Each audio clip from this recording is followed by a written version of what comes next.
Assalamualaikum warahmatullahi wabarakatuh. Ini adalah channel Flower Family Fun, channel untuk cerita-cerita tentang anggrek yang santai-santai aja ya. Karena saya recordnya ini pas lagi siang-siang, panas banget, jadi pengennya santai, slow gitu ya, sambil menikmati indahnya anggrek. Semoga semua sehat dan bahagia ya. Kalau lagi santai-santai gini, terus tiba-tiba ketemu anggrek yang mengeluarkan kenopnya, itu rasanya sesuatu banget ya gitu. Masya Allah, tabarakallah, ini Dendrobium dark brown elder siap-siap mau berbunga. Kalau nggak salah nih ya. Soalnya anggrek di kebunnya Flower Family Fun ini, selain ID-nya sudah banyak yang hilang, kami juga sering memindahkan tempatnya ya, posisinya. Jadi itu yang bikin kita jadi sering lupa ini apa ya. Tadinya udah kita inget banget, terus tiba-tiba kita pindahin, kita jadi lupa lagi ya. Ya, kecuali kalau kita sudah ini ya, ngelihat bunganya, keluar bunganya, baru kita yakin banget ID suatu anggrek. Tapi kalau yang satu ini saya nggak akan lupa ya, karena ini adalah anggrek kesayangan saya, salah satu. Iya, ini adalah Dendrobium densiflorum. Ini adalah spesies dan dia punya kembaran loh ya. Kembarannya adalah Dendrobium thyrciflorum. Apa bedanya? Nanti kita akan tahu bedanya ya. Kita bicara tentang Dendrobium thyrciflorum dan densiflorum ini perawatannya hampir sama ya. Nah, ini saya biasa memindah-mindahkan kalau lagi nggak panas banget, saya naikin ke atas sini supaya dia dapat angin yang banyak. Tapi kalau pagi-pagi saya panas-panaskan nggak apa-apa ya, karena memang rata-rata anggrek itu kalau kena sinar matahari pagi itu seneng banget. Nah, kita pindah ke yang satu ini masih juga Dendrobium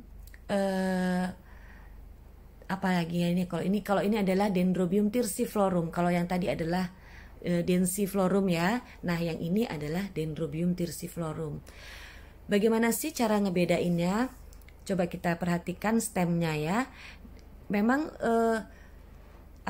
secara general Dendrobium densi dan thyrsi ini sama-sama memiliki stem yang cenderung kotak, cenderung square gitu ya, kotak.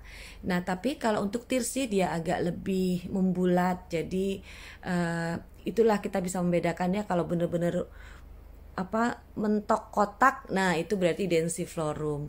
Kalau yang dia agak membulat sedikit itu berarti thyrciflorum. Nah, bagaimana cara perawatannya?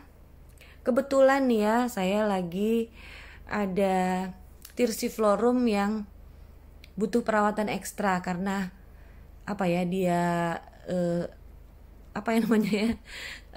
dia ngambek kayaknya saya tinggal kemarin traveling ya.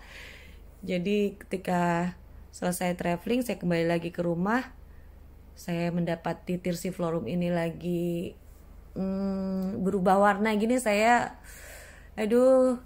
merasa dia sedang ngambek nih ke saya karena ditinggal lama banget ya. Ya, jadi perawatannya itu adalah sebagaimana Dendrobium ya, dia menyukai sinar matahari yang sedang. Jadi ketika matahari sangat terik itu lebih baik kita pindahkan posisinya atau kita beri perlindungan. Tapi untuk matahari pagi silahkan dikasih secara full ya, karena memang prinsipnya matahari pagi itu baik untuk anggrek atau tanaman semuanya ya, termasuk juga untuk kita ya. Nah, itu tadi pemberian sinar matahari ya. Kalau pemberian penyiraman seperti apa? Jadi Dendrobium thyrciflorum dan densiflorum ini sebaiknya adalah kita melakukan penyiramannya itu ketika sudah menjelang kering ya. Jadi kalau masih agak basah-basah gitu, kita skip, baru kita tunggu sampai dia kering, baru kita siram kembali. Nah, ini sudah saya bongkar akarnya yang rusak ternyata ya. Jadi memang treatmentnya nggak ada lain ya, nggak ada bukan. Kalau kita menemukan anggrek kita yang sakit ya kita harus perbaiki dulu akarnya ya, dengan cara seperti ini ya. Kita habisi dulu akar-akar yang rusak, yang sakit, yang tidak produktif. Baru kemudian kita lihat nih apakah ada stem yang kira-kira juga sudah mulai tidak produktif, itu kita kurangi supaya nanti ketika kita memberikan perawatan selanjutnya ini nutrisinya lebih terfokus ya, nutrisinya itu lebih maksimal ya, jadi nggak terbagi-bagi kepada stem yang sudah tidak produktif, mubazir alias begitu loh. Oke, jadi untuk Densiflorum dan Tirsiflorum ini saya mengenalinya sebagai anggrek yang senang terang ya, artinya sampai ke akar-akarnya pun sebaiknya memang kita kasih cahaya. Untuk itu makanya saya kasih pot yang seperti ini nih. Nah, ini kalau bisa dilihat ini adalah tatakan pot sebenarnya, bukan pot. Kenapa saya pakai tatakan pot? Dengan saya pakai tatakan pot ini jarak ke akarnya itu dengan permukaan media tanam itu dekat ya, jadi nggak terlalu tertimbun.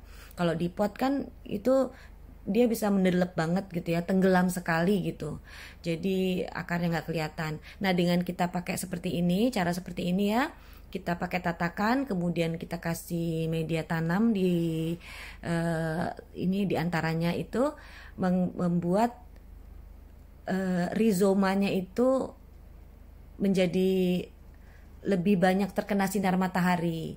Nah, jadi kira-kira seperti itu ya. Karena Densi dan Tirsi ini dia punya rizoma, punya seperti akar yang menghubungkan satu sama lain. Jadi itu yang harus kita perhatikan supaya terkena matahari dan kita kasih kelembaban yang cukup. Nah, ini juga salah satu Tirsiflorum saya yang baru aja selesai perawatan. Alhamdulillah ya, sekarang sudah mulai membaik, sudah keluar kekinya juga dengan metode yang sama. Jadi saya awalnya itu rizomanya itu nggak terlalu kita pendam dan kita kasih kelembaban yang maksimal. Saya nggak bisa menyungkup Densiflorum dan Tirsiflorum ini ya, karena ini anggrek yang berbeda. Jadi kelembabannya saya kasih dengan memberikan media tanam seperti sabut kelapa atau sphagnum moss, dan kemudian nggak terlalu kita pendam ke dalam.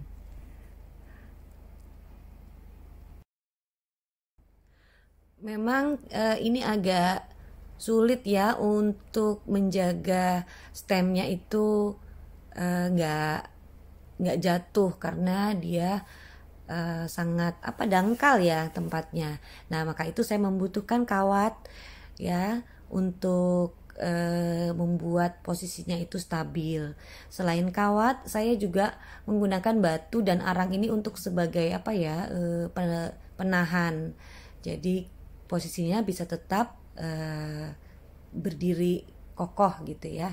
Dan sekali lagi yang perlu kita ingat bahwa makin stabil kedudukan plant kita itu makin subur ya plant kita. Jadi kuncinya di sini adalah bahwa kita menjaga rizoma, akar itu tetap terkena sinar matahari, dan juga kita jaga kelembabannya dengan memilihkan media tanam yang bisa mempertahankan kelembaban, seperti contohnya sabut kelapa, sphagnum moss, dan ini ya pecahan pot. Dan selain itu penyiramannya untuk dalam masa perawatan ini ya pastinya kita berikan penyiraman yang rutin ya, setiap pagi dan sore jam 3. Tapi nanti kalau sudah mulai ada pertumbuhan, nah kita mulai menjaga penyiraman ya, jangan sampai terlalu basah atau terlalu lembab. Mengenai penempatannya, saya biasa menempatkan anggrek-anggrek yang baru selesai perawatan itu di tempat yang terlindung. Semoga bermanfaat ya. Terima kasih. Wassalam.